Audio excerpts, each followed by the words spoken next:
Greetings, friends. Canada uniquely has a problem of identity. We can't seem to say what it is to be a Canadian.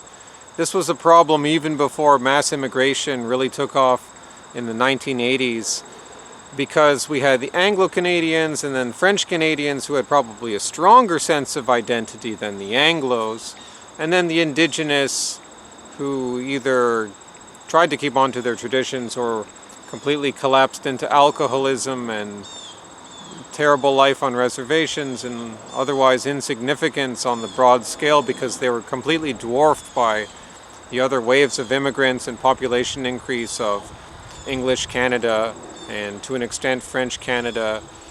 But even at that time, there were like Anglos who saw their roots in England, in Scotland of course, and maybe some Northern Irish. Later Irish came over, but that's not Britain, that's not the British. The Irish were a different group. They did come over later. You did get other Western Europeans coming, or Southern Europeans coming over in the 20th century, Eastern Europeans. And there is an argument to be made that they assimilated much more effectively to English Canada. I'm not really so interested in whether that argument is ultimately true or not. I do think there was obviously some differentiation when you bring in different nationalities, even if they're all from Europe. They're obviously not all the same, but it's okay one way or the other. I'm not so interested in the complexities of that. What I'm interested in is, could there be a cohesive national identity even from different nations coming in here? I think to an extent, yes, you can have that. To an extent, we did have that, not perfectly, but we had something, and yet, did we? Because when could we actually say what it was to be a Canadian? We had an appeal, some say, to the British Empire, giving people a sense of identity. Canadians naming more parks and streets and other buildings after Queen Victoria in this country of Canada than were ever named after Queen Victoria in Britain or in other colonies. She was very popular in the late 19th and early 20th century in Canada. The British Empire gave Canadians, or English Canadians, a sense of identity that they otherwise lacked. But maybe that's not a bad thing, because maybe nationalism is not necessary if you can feel yourself part of a civilization. Having a sense of belonging and connection to a civilization, which you feel yourself to be a part of, is a higher level of nationalism. It's beyond nationalism. And it can be Christian. We have had Christian civilization in the past. We do not have that right now. But we have civilization that can give people a sense of identity. I think the civilization right now is degenerate, and it doesn't really give people much a sense of identity beyond consumerism and beyond very base pleasures that it can allow the masses to partake in. It fails in all other regards, and it will be swept away. But in Canada, we have this unique problem with trying to say what it means to be a Canadian, because we came from different European countries, but mostly from Britain and from France, and apart from the Indigenous question, and that's not too complicated. You can still think of yourself as a Canadian, but my question is, how many generations have to pass before you can say, now I'm a Canadian and I'm not English? Oh, I'm an English Canadian, but first and foremost a Canadian. I think of myself as a Canadian, right? I was born here in Canada speaking English, so I'm an English Canadian. Yes, I have family roots that go back to England, but on my father's side, and that his line of the family came to York before it was called Toronto in the 1830s, and so that's the oldest connection here from England. On my father's side, I do have some Irish ancestry because my granddad, the father of my father, was half Irish. And I think there are a few other connections to Ireland somewhere. And on my mother's side, it was Latvian. My grandparents were Latvians, like on my mother's parents. Robert, my grandfather, is still with us, and he's from Latvia originally. And so I am mixed in that sense. I'm not a pure nationality, but I grew up in Canada speaking English in an Anglo context. We celebrated Christmas, well, we had Christmas and Halloween and Easter and camping and Boy Scouts and English Canada. Well, I don't know, what do you call that? That's Canada, right? That's what Canada was, I guess. Can't I just be Canadian? But now I'm looking at this question, and it's problematic because it's a unique problem in Canada. Maybe other countries have this problem, but even in America, where they had the same process, but even they, I think, have a stronger identity than Canada. Maybe for historical reasons. It's just a bigger country. There were more wars fought within the United States, which helped to shape its identity. In Canada, this vast open space, mostly a morass of marshes and mosquito-infested woodland,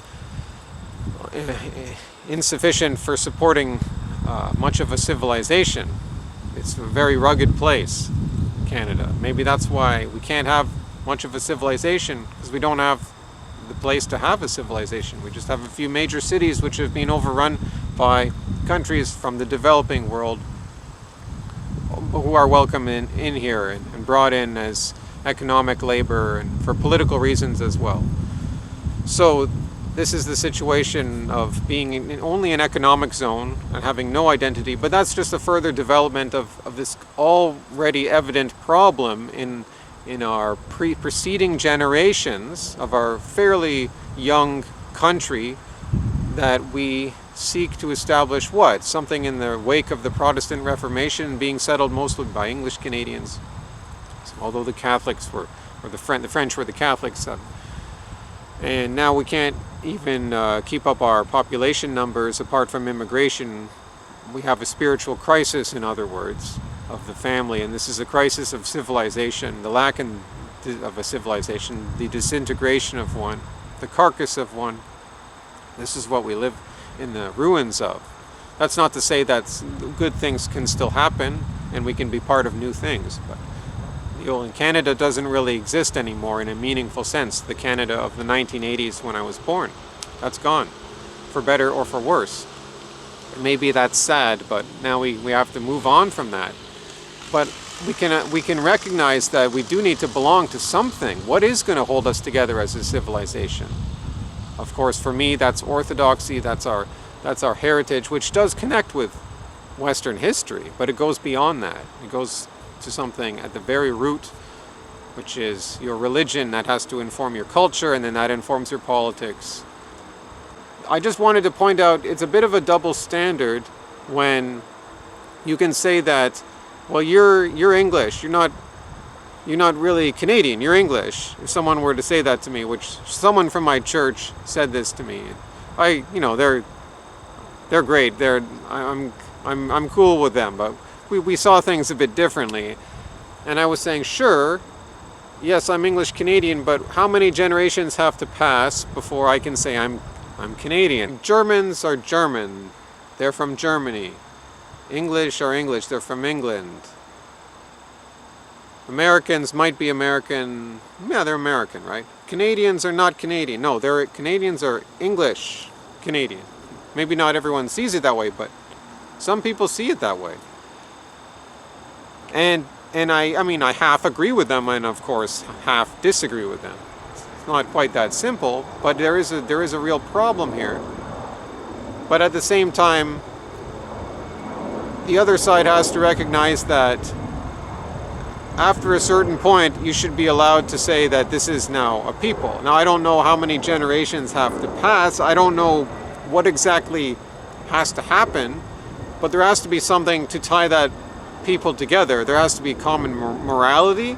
There has to be at least a shared language, some shared traditions, foundations which lead to life, which sustain families, these kinds of institutions. There needs to be something which can only have a spiritual underpinning. You cannot have that in just an economic zone. Maybe there shouldn't be a Canadian identity. Maybe there should be regional identities. What do I even have in common with someone from BC or the Maritimes, or even outside the city? I grew up in Toronto, so as far as I know, the rest of Canadians, white Canadians, they're not going to have a high regard for city folk from Toronto because it's seen as a degenerate place, and it is. So, you know, I don't know how to farm. I don't know how to hunt. I can't compete in their world. We're different peoples. What is holding us together as a nation? We speak the same language, though we have probably different accents. We probably find different things funny. I don't even like hockey. So yeah, they're probably more Canadian in that sense than I am. So maybe Canada really just was always failed from the beginning. But it could have a civilization tying it together, kind of like a federation. And I guess it was kind of a federation when it was formed originally. But like all tendencies in governments, they try to make the state stronger, and this requires at least the illusion of a national consciousness, despite vast distances and significant differences in culture as well. Hasta luego, amigos.